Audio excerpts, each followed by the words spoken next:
much as he doesn't like being called a part of comics history, Gary Groth, Conrad Groth, and Michael Catron, who co-founded the company in 1976. Please give them a hand.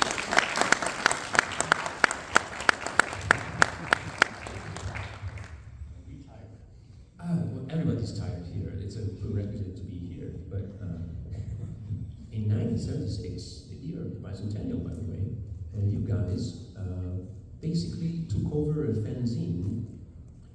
And Gary and Michael, did you think that endeavor would last any length of time at the time? What was your ambition? We didn't know if it would last until the next issue. And I mean that literally, because we never knew if we were going to sell enough ads to pay for the next issue. And there were at least 2 occasions where we were ready to call it out, and we got the last ad we needed on the last available deadline. And so we went to the next issue. It is weird that you ended up having in your hands the publisher, which in a way covers the purest form of comics in America. But the reason you guys were noticed when you took over that zine was because you decided to add ads. So no, it was more the opposite. We decided to add editorial. Okay. And we decided to add incredibly adversarial editorial content, and that's why we were noticed. Yeah. Right out of the gate. It was out of the gate, although it took us some issues to really, I think, kind of find our footing.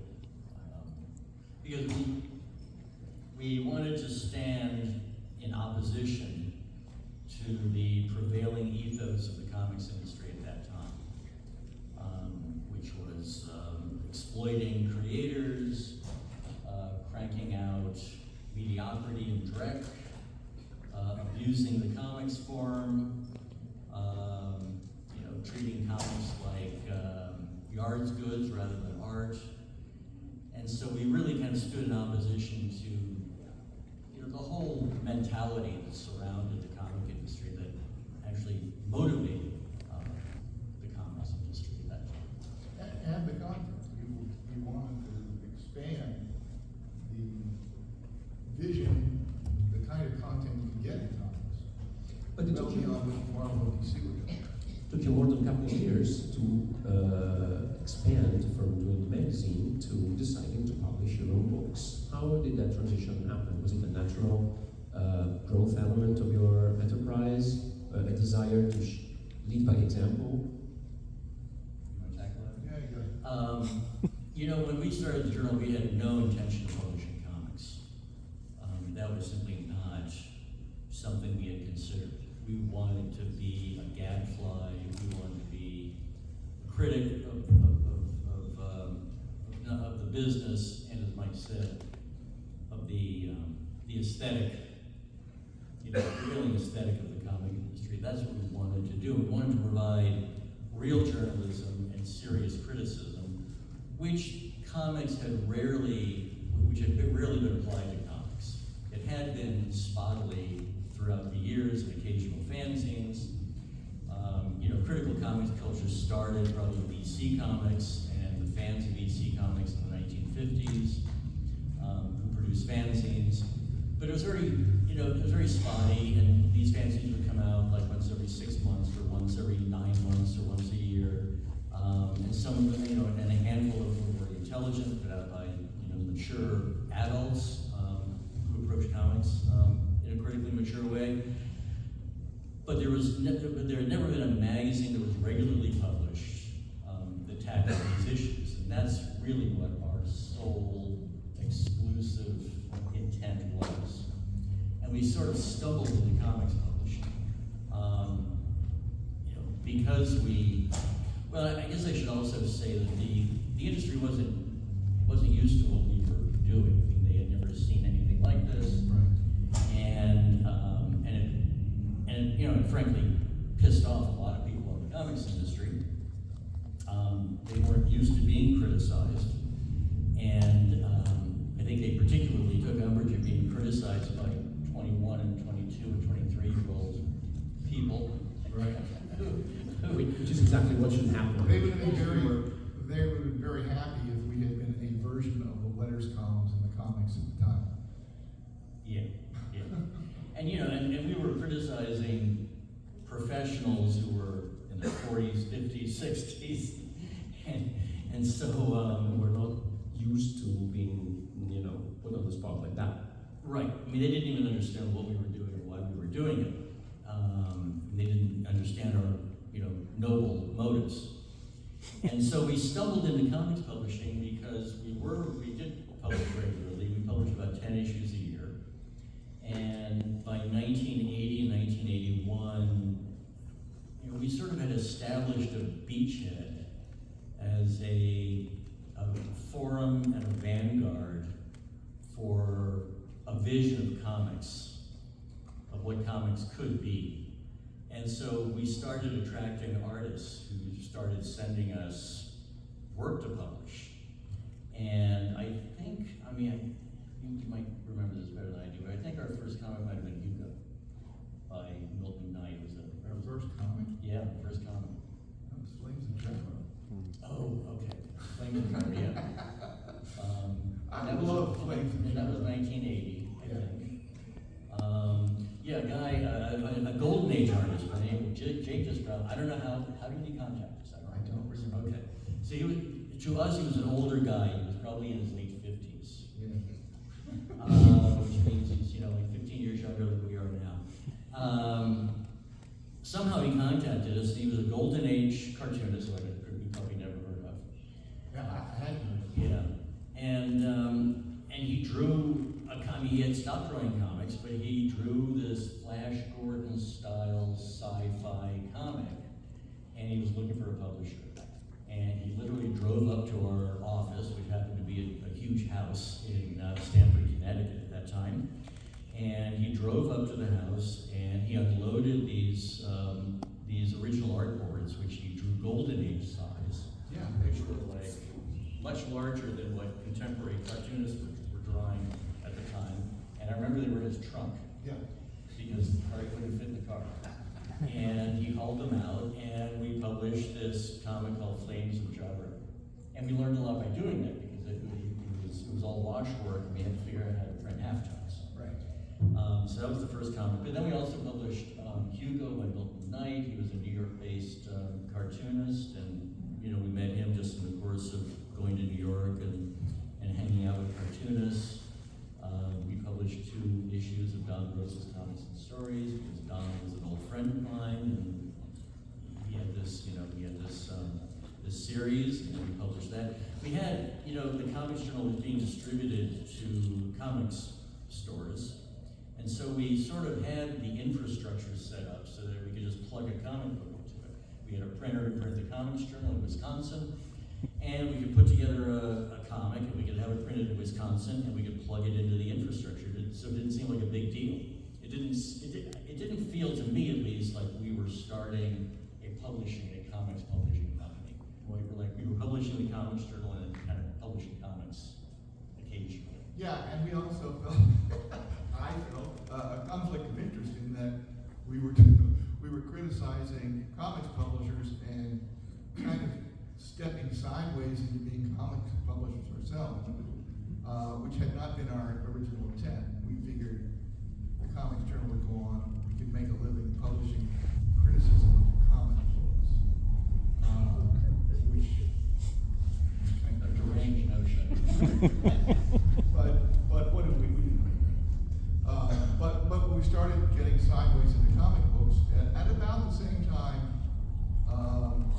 The underground publishing scene was or had crested, and new independent comics publishers were just getting started. And so the timing, as it turned out, was just fine. It was the right time to do it, although we hadn't planned on doing it at that right time.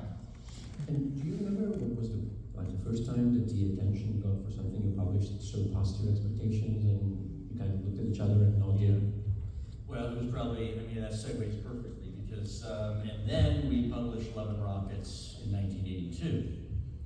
And that came to us by happenstance. yeah, You want to tell the story? The Hernandez brothers self-published a 32-page edition of Love and Rockets. I sent it to the Comics Journal for review. And you know, the brothers were actually submitting spot illustrations. Yeah, we don't And, publish some of their spot art. But I'm not even sure I connected the Love and Rockets with the spot illustration. Yeah. I'm not sure if I remember doing that. But anyway, I reviewed Love and Rockets in the Comics Journal because I thought it was so extraordinary. And I knew nothing about Gilbert and Jaime Hernandez. I didn't know how old they were. I guess I knew they lived in California. I wrote a review in the Comics Journal, and then at the same time, I wrote to them and asked them if they'd be interested in doing this as a regular comic. And that was the first, regularly published comic that I was really excited about, and that I thought represented, in some kind of pure state, the kind of aesthetics that we were pushing in the magazine.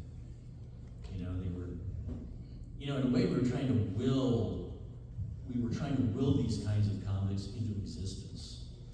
And I kind of had this platonic idea of a comic in my head, but I can't draw. I didn't feel like I could write a comic, I didn't feel like I was capable of doing that. And what the Hernandez brothers were doing somehow perfectly reflected what I wanted comics to be. So I always considered Love and Rockets to be our flagship comics magazine, and of course we're still publishing. If I may involve the younger generation for a second here, it sounds like initially your choice process was like somebody was up in your driveway or submits spot illustration because you were willing something into existence, but you were not pushing for something to be submitted to you. So Conrad has been in the company long enough that he can give me the perspective on how the process of selecting what to publish has changed from the early 80s to now. Wow, that's a good question. It is funny because it does help if you know the artist or know the publisher who's doing it, because they can kind of suggest things that you like. And it really is always nice to have an artist that you have a good working relationship with, that it's a smoother process. But it's really, it's just much more of a complex system, I guess, of agents sending you things, just stumbling upon things. We do actually still get quite a few submissions, just cold submissions you've never heard of, and we published like half a dozen books in the last couple of years, just cold calls. Which I guess is a very healthy thing to happen to a publisher, because I'm in the same line of business, and I know how difficult it is to keep the identity of something that you grew based on just on your taste and sensibilities when all those outside factors start piling up in your inbox with people who expect you to give feedback on stuff, and you're supposed to keep good relations with people you bought stories from in the past. But it still feels from the outset that Fanta is listening to its gut and publishing what we believe to be the best possible comics. Well, Conrad's also been a key figure at Fantagraphics for going to European comic fairs, and scouting and soliciting work from there, and that's how we've gotten some of our contracts for reprinting of European material. Never translated work. Yeah. But yeah, the whole, the landscape has changed so immensely. Back in the 80s and even the early 90s, we would just stumble onto books. It was a small community. It's like if I went to a convention and there was a party there and walked into the party, I knew everybody at the party. Mm-hmm. Now I know like 3 people. I know like 400 people in the party. So everybody kind of knew everybody else, and young artists, we were all in our 20s at that time, and young artists would just send us their work, and we sent it by mail. Dan Klaus, for example, sent us his Lloyd Llewellyn submission in 1985. And it was this gorgeous presentation. It was like in full color, and he used Pantone sheets to color the comics. Each page was like some plastic sleeve. It was this amazing presentation. And so, I thought it was great. He represented his movie one, which was a singular vision. It wasn't what 8-Ball became later on, but style stylistically there was this perfect cohesion to it. I thought, this is great. So we published, I think, 6 or 7 issues of a comic he did called Lloyd Llewellyn, which was kind of a 1950s homage and pastiche. Peter Bagg, who I met when we were in Connecticut, drove up to the house. We operated in Connecticut. We lived in this big 5-bedroom house where 3 or 4 of us lived, and we had the entire ground floor basement as an office, and then we encroached upon the upstairs living room when we expanded and made that an office. And so people would just drive up and hang out, and we would have parties, and lots of people from New York would come up for the parties. And so we would just stumble upon things, and one artist would know another artist and introduce them. Gil Kane introduced me to Jim Woodring. Jim Woodring worked in an animation company, and Gil and I had moved out to LA the same week, and Gil started working for this animation company, and he told me, he said one day, you've got to meet this artist named Jim Woodring. He's really fabulous. And so we went out to dinner and met Jim, we hit it off, and Jim was self-publishing, his own magazine called Jim, which I think he published 100 issues, he gave it to friends or something, and he gave me a copy, or a copy of the first 3 issues, and I took it home and read it. Fabulous, so I talked to Jim and said, let's do a comic. And then something he told me just recently, which I literally, learned, maybe I just completely forgot it the last 45 years, but he said that I'm the one who told him that I would publish a magazine for him, but he had to do more comics. Because his self-published magazine was full of prose, which were great. But of course I wanted more comics, for a comics publisher. And Joe Sacco, for example, he actually worked in the comic strip offices as a news writer. I think we hired him in 1985 or 6, and we hired him strictly as a news writer. And then one day he came to me and Kim, and he said, I'm also a cartoonist. And we said, yeah, really? And he showed us some of his work, and he said, yeah, this is pretty good. We'll publish it. So we published 6 issues of an autobiographical comic he did called Yahoo. And then around 1989, I think he came to us and he said, I'm interested in flying over to Israel and visiting Gaza and the West Bank and doing some reportage over there. So I shrugged and said, that sounds like a pretty good idea. Feel free. And we'll publish what you come up with. And Palestine was born. We started publishing that in 1990 or 1991. So we would just stumble on all these things. One funny thing I just wanted to mention is that now I deal with a lot of agents. Back then, there were no agents. Agents did not agent cartoonists. And Marvel, in fact, refused to work with agents in the 1980s. There was an agent, the first agent might have been Mike Friedman, right?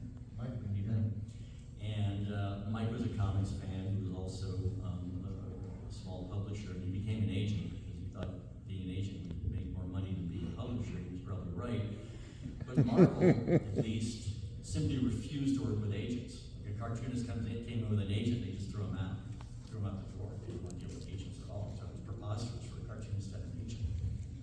So there were no agents until probably the late 90s, early 2000s. Also, there's just a thing. You said that you started the idea of working together because you wanted to give voice to a different vision of comics. So Fantagraphics has never been scared of being controversial. At the same time, the authors the creators who are loyal to the company are fiercely loyal to it, to a level I have almost never seen such a concentration in my career. How do you reciprocate that loyalty when you have somebody like Joe Sacco, who will come up with books that, like, half your audience may have trouble sitting in the same room with? I mean, how do you espouse their ideas? That's a byproduct. That's a byproduct from the fact that we want artists to express themselves and create their own work and do it their own way. somebody with talent that kind of freedom, then they're going to produce extraordinary work. And so then that reflects back on us because they get to do what they want. And so the loyalty, I mean, goes both ways, but it's a byproduct of this grant of artistic freedom. Which makes perfect sense, but it's easier said than done, and the company has done it consistently for 50 years. In early 2024, I read a post by you, Gary, and I thought, I never thought I would think I want this man at the United Nations, like right now. And it was because of a joke. So it was really like everybody, even people I have in the room now, said, so this is the ballsiest statement I've ever seen from a comics publisher. Was that ever. Was that our statement about Gaza? Yes, it was. So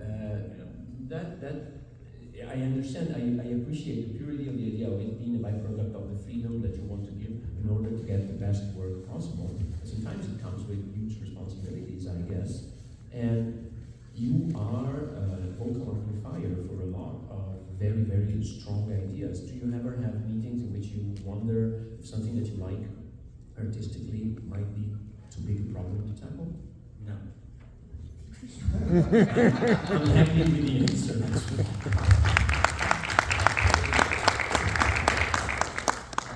I was talking to someone just yesterday, the day before, about this. Oh yeah. It was somebody I probably should mention, but You wouldn't be they work for a corporate publisher, and and I have friends who work in corporate publishing, and it just never ceases to amaze me. And this is, of course, why I never got into corporate publishing, and why we wanted to forge our own path. But the process of getting a book approved in corporate publishing, you have to jump through so many hoops, most of them economic. You have to create a P&L statement, which is a profit and loss statement. You have to make an argument that you put forth to a board of directors or a group of decision makers and argue that this book will make money. What are the comparable books? How much did they sell? Can you make toys of them? Right. and it's a process that every time I hear this, I just like my blood runs cold, because and it's kind of scary about as to how we actually managed to pull this off for 50 years. But we choose books because we like them, we respect the work, we're passionate about them. And that's primarily the basis on which we choose books. Now, we have to be pragmatic enough because we're a business, and we have to either break even or make a profit. We have overhead, we have employees, payroll, and we have health care, and we have all the expenses of the business. So we have to be able to, pay our bills. And we sort of managed to pull off this balancing act, publishing work that we truly believe in, that we're passionate about, and publishing work that helps pay the bills. We were on the ropes in 2000. Yeah, 2000, I think it was. We were on the ropes multiple times. We were literally on the brink of bankruptcy a number of times. And in 2000, we were also in that state, and I just so happened to have cut a deal to publish the complete Peanuts. Saved our asses.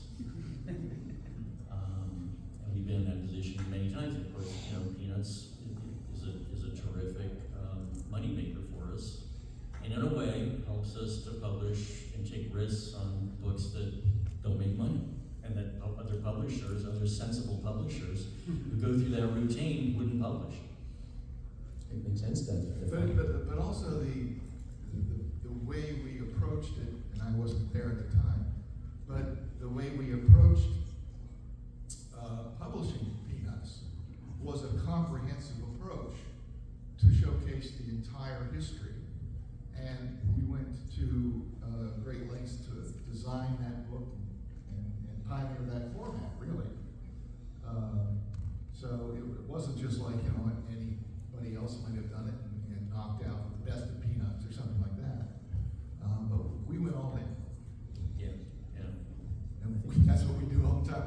going all in.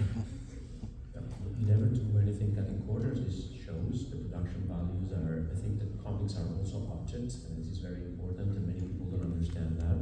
And Fantagraphics delivers in an incredible way in terms of production values always.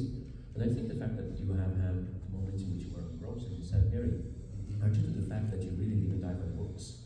You do not overproduce just because you need to send out a huge mass of stuff in the world in order to invoice your distributor. You publish what you believe in, and sometimes, well, the gut instinct is not always right in terms of reception by the audience. I actually wanted to ask all of you if you are having fun currently, not right now. This is excruciating for everybody involved, of course. But in general, in terms of where you are with your work. But before this, I would like to ask Gary and Mike, which were the moments that you thought, okay, we're really, really, really done this time. It's been fun. But the one moment that you thought, no more, tomorrow I'm gonna look for a different job. Well, we need a longer panel for that. Okay, can you boil it down to an ominous moment? Yeah, there were any number of times,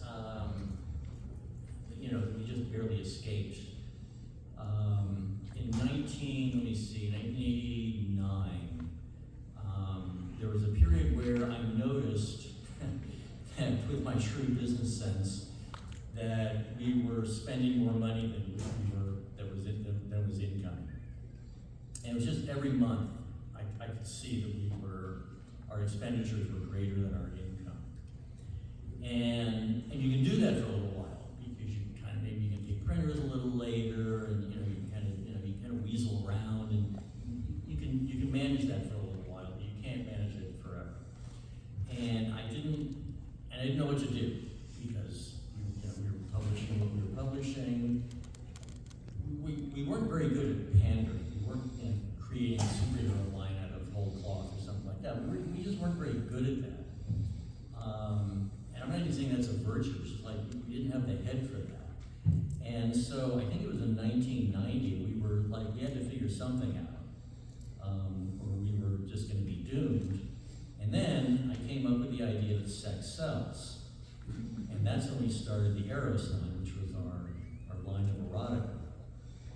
Or to put it more plainly, our porn line. And I think we started that in 1990. And we basically just sent out a call to cartoonists saying, this company was starting, Eros Comics was starting up. And we got inundated with cartoonists who apparently Waiting all their lives for that. Keeping it in for years. And this is not an exaggeration, but we started publishing Eros Comics. I think we published 3 comics a month, and we were literally out of the red in 9 months. We had recouped all the money we needed to keep going. And then Eros, proved to be a profit center for the next decade or so until the internet, kind of squashed it. That kept us going. And then, and then once the erotic imprint kind of faded out, coincidentally, that's when I got the arrangement to publish Peanuts. We went from one to the other. Numerous, No connection there. And there were a number of other, moments when we were just, in such difficult straits that we didn't know we were going to get out of it. I mean, Kim and I especially, we had to confront this. I'll tell you one funny anecdote. It was, I think it was around Tell them who Kim was. 2000. What's that? Tell them who Kim was. Oh, yeah, if you don't know, Kim Thompson, who's no longer with us, he became our partner in 1977, I think it was. Close enough. It was about a year or so after we started the company. Kim arrived, and he just started working for us on a voluntary basis, and he was so good, and he shared our passions, and we gave him a third of the company within a matter of months. He was that loose. And Didn't have too much of anything. It's like a third of nothing. It wasn't easy. I can see him to still be a third of nothing. And then he was, Yeah, he was my partner until he died in 2013, so he was my partner for like 36 years, something like that. And so when we ran into financial problems, Kim and I would huddle and try to figure out what to do.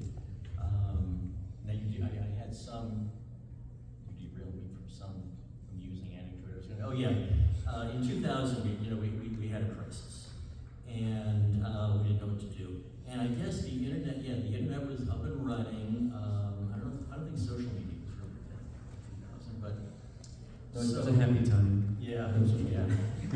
So we decided what we should do is to send out an announcement on the internet and ask and beg people to buy books directly from us. We had a website, we had a warehouse, we could fulfill mail order. And we would send out an announcement, basically say, we need you to buy books. We need you to buy books in order to stay alive. And so Kim and I brainstormed, we wrote this announcement. And now at the same time, we were going to the, what was called the ABA convention, the American Booksellers Association convention at that time. And Eric Reynolds was our marketing person at that time. He became our associate publisher, as he is today. And he went to he was scheduled to go to the American Book Association and represent us with a booth. And so we sent out this announcement, but we kind of forgot to tell him about it. Just didn't occur to us. It was like, we just had to get this thing done. And so we sent out this announcement, and it went what would now be called viral.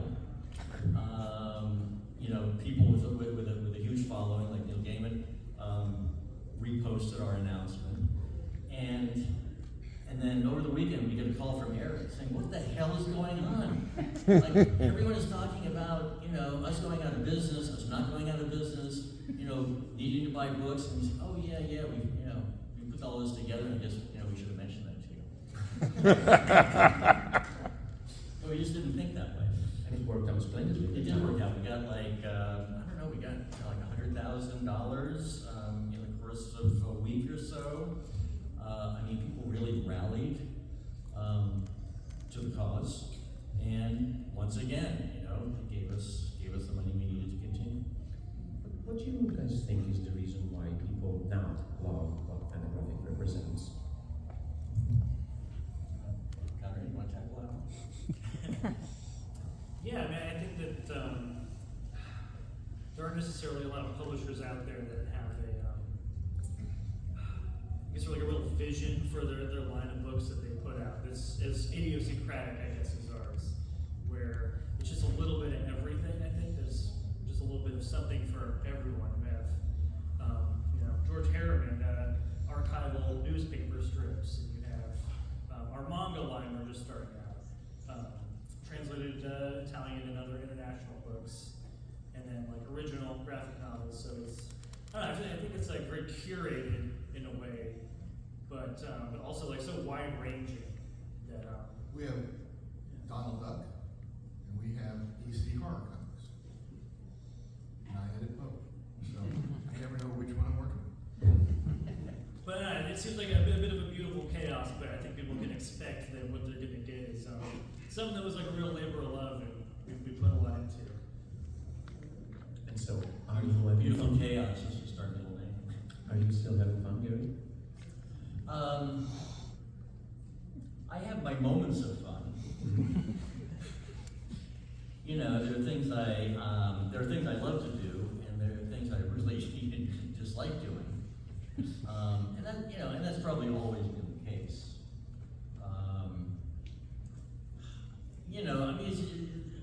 There's a lot of, the great virtue of being able to do what we do is that, we are able to publish books we love without interference, without someone above us saying, no, you can't do that because it's only going to sell 1,500 copies. Who wants to publish that? And in that sense, we have a lot of control over the decisions we make, and we can take credit, and we can take responsibility, and we can take blame for everything we do. enormously gratifying. But then the nuts and bolts, you know, of how, you know, how Would you we, like those? what we have to do in order to accomplish that, in order to fulfill that, is not what I enjoy. You know what, before I ask Conrad if he's having fun, because I really care about this question, I think that your much vaunted lack of business acumen Yes. is actually a virtue among the people who appreciate your work. I'm sure it is. I'm listening to myself right now, and I know it does not make sense. But anyway, the fact that you are not, you know, a shark, knowing exactly how to get to the bottom line, but you put your heart in your sleeve and you champion what you love. Yeah. I think it's something that even people who need royalty reports from you appreciate in you.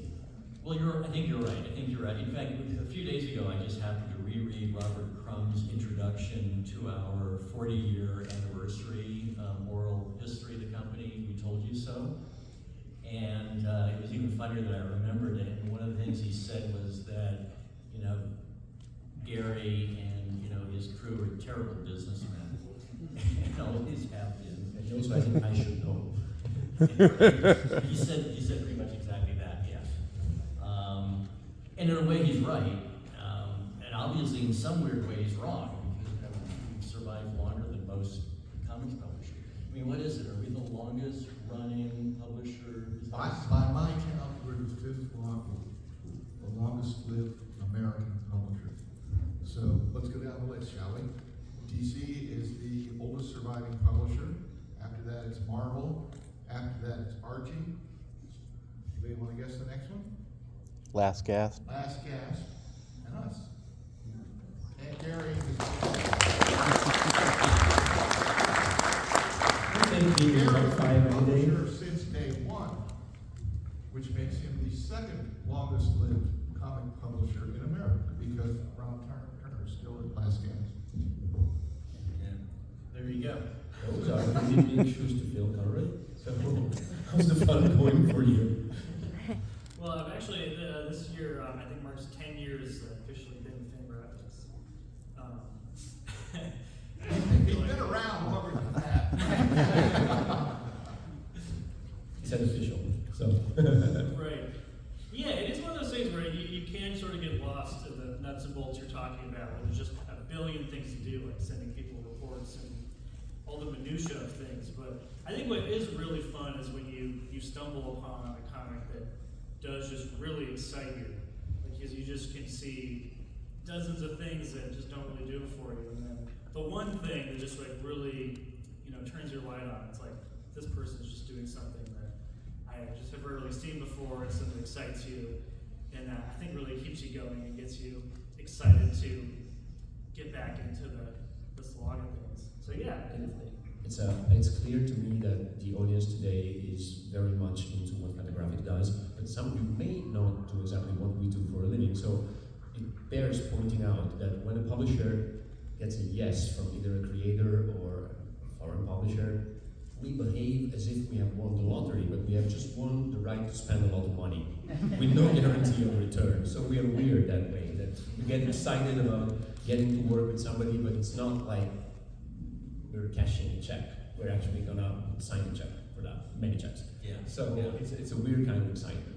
Yeah. but And morbid. it's funny when you sign a new author though, because you know, since we've been around for 50 years, there's just such a pantheon of artists just in the whole line. There just has to be close to 1,000, maybe more artists total published by Fantagraphics. So it's like every new person you add to the fold, like Sole Otero there, it just like becomes part of this continuum, and it feels like they're part of almost like a family of Fantagraphics. And you have to establish this family feeling that, you know, that they're not just getting published under the label, but they're part of this fold of facets of comicdom that need to be expressed outwards, which is fantastic. I'm gonna start crying.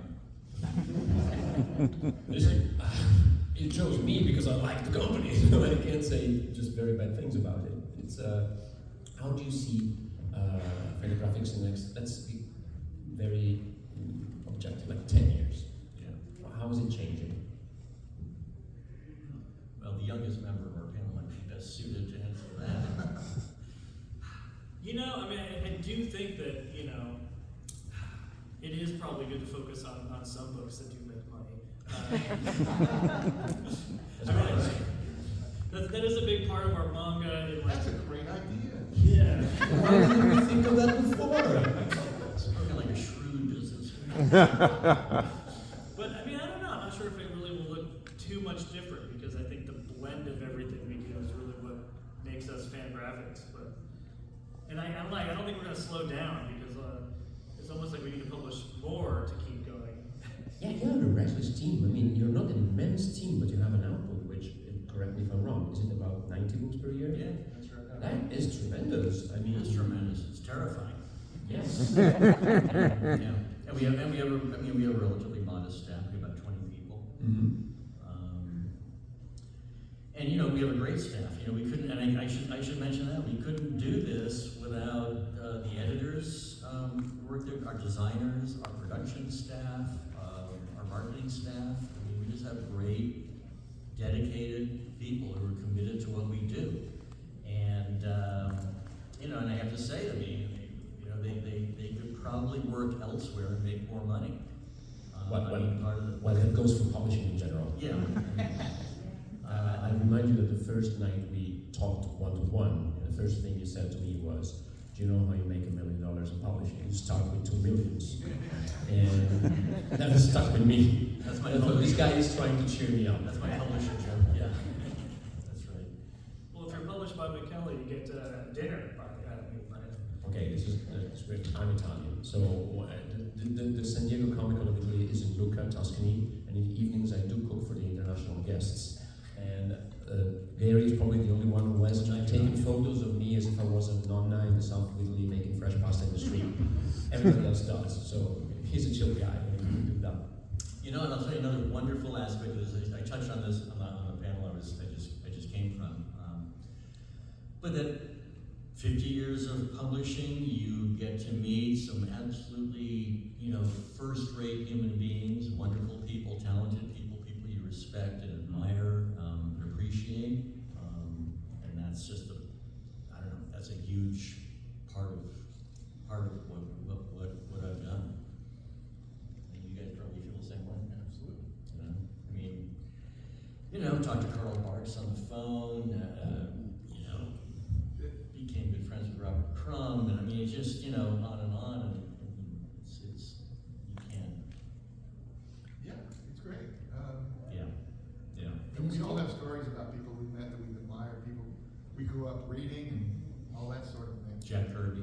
Jack Kirby. Jack Kirby would come to our parties in LA. We'd have these parties at our house in LA, and you know, Jack Kirby and Gil Kane and Sergio Aragonis, and you know, all these people would come. The Hernandez brothers and Kim Deitch was there once, and you know, he was just fabulous. That's a big part. And even if That's the fun part. I was about to say, even if the comic store has kind of changed shape for modern times, knowing you, Gary, you still travel the world to go get an interview with an obscure figure that you need to showcase somehow. So this looking for the notable personalities, not in terms of celebrities, but people that you need the world to know from your love of comics is still something which is very important to you people. Yeah. I mean, I still, you know, I did a lot of interviews in the Comics Journal, and when the Comics Journal was going strong and I was going strong, I would do like 6, 7, 8 interviews a year, and they were long, substantial interviews. Now I don't. I look back and I don't know how the hell I did that. Because now I do like one interview every year or so. And you're right. I mean, I do. I still like to do that because that's all mine. Mm-hmm. I feel very proprietary. I can investigate the artist's work. I can come up with questions. I can engineer the interview, and then I can, you know, I just interviewed Jordan Crane, who I think is a tremendous artist. I did 8 hours of interview. Jordan's a great talker, and that's going to appear in a future comics when we talk a lot about comics. You know, his theories about comics and the aesthetics of comics and his approach and so on. And I still love doing that, but I'm doing it much. slower pace. Slower pace. But I think that allowed you to express your own voice, whereas Fantagraphics in general as a company has been excellent at being the visible publisher, where you don't feel there's any interference towards the work of the creators. Everything seems as if it was picked off a tree, whereas clearly there is some editorial insight and guidance and just presence, because some creator just needs somebody to watch over their shoulder and then be told, you're going great, home stretch, finish it. Finish it in particular, I think it's probably, or when are you finishing it, it's probably what we say most often, usually in paraphrased ways, so that nobody's feeling that they're being asked, when are you turning in the tempo? But, yeah, you know, related to that, there have been some great editors in the history of comics, like Harvey Kurtzman, I think Art Spiegelman, and they actually shape or help shape the artist's work. You know, so they impose their own sensibility, and they're very good at it, and I think a lot of artists appreciate that. I don't think we do that for the most part. What we do is choose artists whose instincts and whose talents we trust, and we just say, do the work. And then we get it in, and we edit it less than we proofread it, because it is what it is. And it, you know, it might be flawed, might have problems, but I think, you know, those flaws are part of the work. We don't sit down and, you know, go through the work and tell the artist. I mean, most of the time. Occasionally we have done this, and we're doing it right now with one particular book by a younger cartoonist who I think could use the guidance. But most of the time, you know, the work is complete, and we just trust that the artist knows what he or she is doing. Like Love and Rockets, you know, the Hernandez brothers would submit the work, and you know, we would essentially just take it in, proofread it, and publish it, because it's their vision. many understand that editing comics is a very, how can I say, early work. You can't say, okay, you turned it into 100 pages of finished output. Now let's see which ones we're keeping and which one you have to redo. So It's real hard. Yeah, it's real hard to do it. So, Exactly. So you got to redraw this panel 4 on page 128 because you know. no, that is not something I could never imagine Fantagraphics having ever done to anybody. But the fact that even having the comfortable conversations early on about how the book should be probably is not something that is in the company's DNA, I think. It is. You know, it's funny. We put together the big 7-volume 40th anniversary box set of Love and Rockets 3 years ago.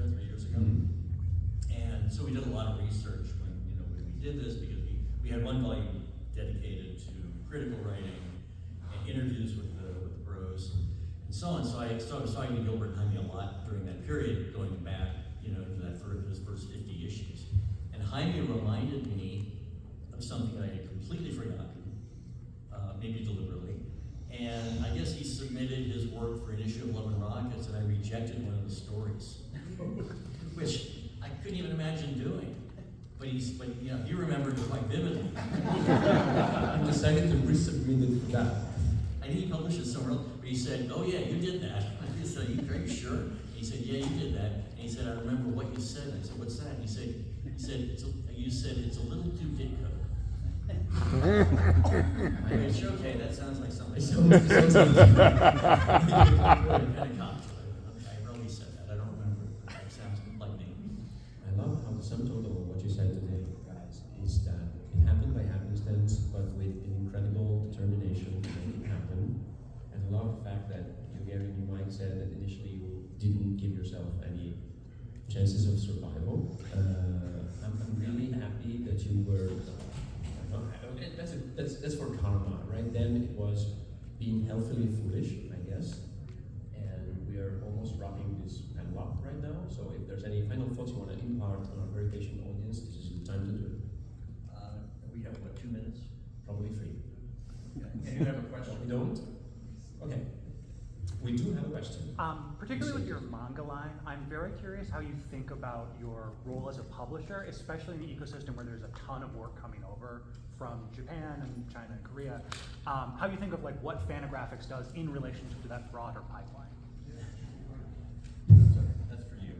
Yeah, well, I think Yeah, since there is so much manga out there, I think we do look for manga that kind of reflects Fantagraphics' values, sort of almost like the manga version of our regular books. You know, we're looking for sort of indie, more indie types of titles, more ones that are just like a little more sort of out there and experimental, and then less maybe, you know, huge to certain genres specifically. I think more like kind of auteur type projects, and a lot more like kind of one shots too, to sort of like give people kind of multiple chances or just try out different authors.